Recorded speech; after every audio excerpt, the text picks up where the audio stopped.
My name is Matt Shovelson, and I did my media diary from Monday, May 5th to Wednesday, May 7th because I didn't have any classes and I was just preparing for finals.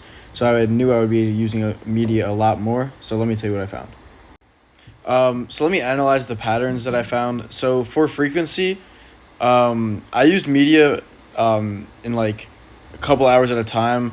So for example, I'm binge watching How I Met Your Mother right now. So I would watch How I Met Your Mother for a few episodes at a time, so that would equate to a few hours, which I kind of expected. I normally when I'm watching a show, that's what I do. I watched it from 5 p.m. to 7 p.m. on Monday. I watched it from 4 p.m. to 7 p.m. on Tuesday, and I watched it from 4 p.m. to 7 p.m. on um, Wednesday. It's just a way to pass time for me. It's just a way to keep myself entertained. There's not much to do on campus to begin with, in my opinion. So when I'm just have nothing to do, like most of my friends are preparing to leave, I'm waiting for the Knicks games to start, which are at 7 p.m. on Monday and Wednesday. I just watch How I Met Your Mother to pass the time.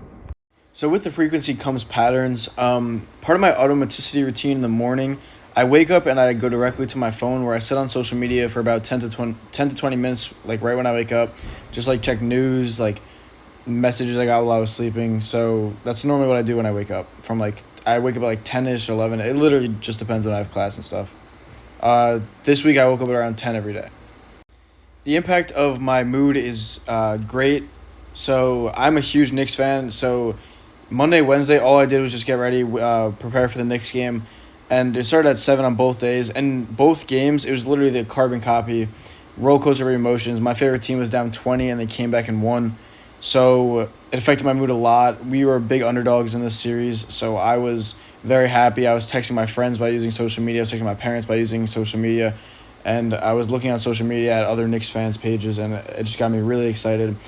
I was really sad at the beginning of the game and really depressed because we were winning. We were losing by a lot, but in the end, we ended up winning both games in the same fashion, and it was just amazing, and it affected my mood, and I'm still so happy 2 days later. For context specific patterns, I notice that when I'm spending downtime in my bed, like before bed, I will go on social media to unwind, like get my mind to stop racing before I go to bed, even though it's supposed to do the opposite. Just kind of sit down, like watch TikTok. Also, I notice when in my bed, I watch How I Met Your Mother a lot more. I just feel comfy and at home, and I don't have a TV, so I just use my laptop to watch Netflix. I also notice when I'm at the gym, I listen to music a lot, which is like kind of specific. I feel like the most amount of time I spend listening to music is when I'm at the gym or walking through campus. I kind of expected that I use media this much, especially this week because I don't have much to do. I only had one final, which was on Friday, and I had a lot of downtime. Most of my friends were preparing to leave, so I knew I was going to be spending this much time on media. I knew I was going to be watching the Knicks games that night. I knew I was going to be binging How I Met Your Mother. I knew I was going to be on social media. So logging this information wasn't really anything new to me. It didn't make me really realize anything. Something that surprised me was how long I did spend on social media without realizing. Like I would be scrolling through TikTok. The next thing I know would be 30 minutes later, and I feel like I was just watching two videos just nonstop. So that is very surprising to me. But I kind of also knew that it's like you can't just really sit on social media for 5 minutes. It's kind of like a whole process where you just find yourself trapped and just keep scrolling. But that's like what the people of social media want you to do. They want you to keep scrolling. Like I mentioned previously, the habit of waking up and going on social media is part of my automaticity routine. I feel like right when I wake up, I look for my phone. Sometimes it falls on the floor. Sometimes it's charging on my desk. Sometimes it's somewhere on my sheets. So waking up and like stressing to find my phone is definitely part of automaticity. I don't know if I would consider binge watching TV a media addiction. I mean, it is really hard to stop watching once you start because you're so invested in the storyline. But I definitely, I guess you could call it media addiction because I did spend most of my 3 days watching TV. But I know, like, normally I never watch TV. I like, never watch shows. So I know I'm not, like, fully addicted. But in this moment right now, I know I definitely am watching more than I'm supposed to. One theory that I have noticed while I was using so much media this week was the the agenda setting theory.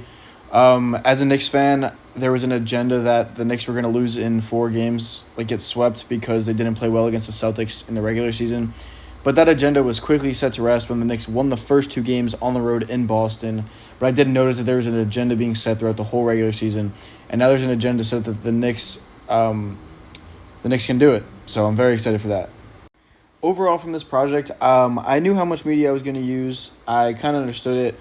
But in retrospect, if I'm only up for, say, like 16, 17 hours a day, I do spend a lot of time on media, but I feel like over the summer, I will be very good at limiting that. I like being outside. I like going to the beach. I like being with friends, and I'm very good at controlling my media with that. So as long as I know how much media I'm using a day and I like can limit myself when I need to, I don't think that this much media use is a problem, especially when there is a lack of outside things to do at this moment in time.